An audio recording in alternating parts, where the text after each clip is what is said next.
Yan ang mga details ng welding mga idol. Linagyan ko ng pintura lahat ng mga welding. Ayan.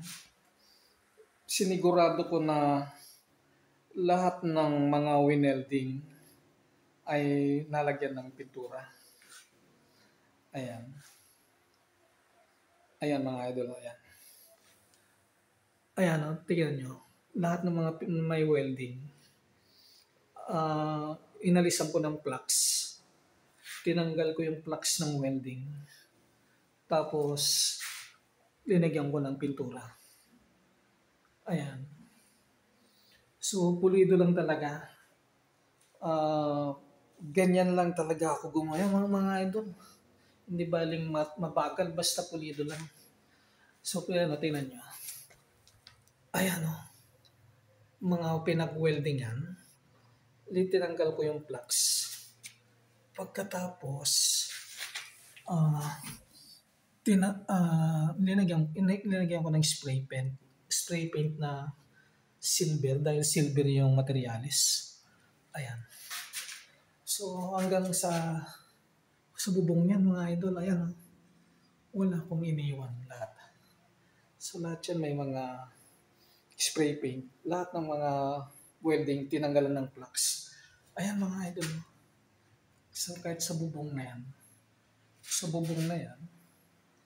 Pero linagyan ko pa rin. Ayan. So wala akong tinira.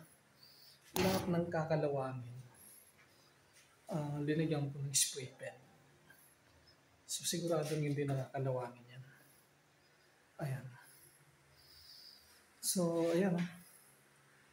So natapos din tong frame na para dito sa kwarto sa second floor. So, isa na lang ang problema nito. Naghahanap ako ng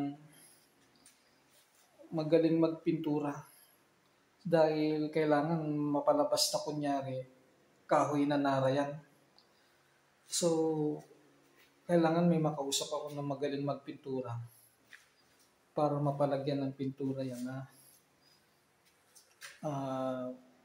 palalabasin na Nara wood.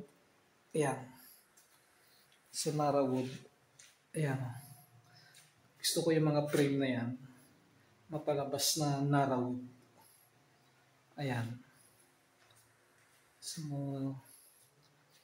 sana may makausap akong magaling magpintura ng mga tubular na ganyan na mapalabas na Nara wood. Ayan. Yun lang po. Salamat. Bye-bye.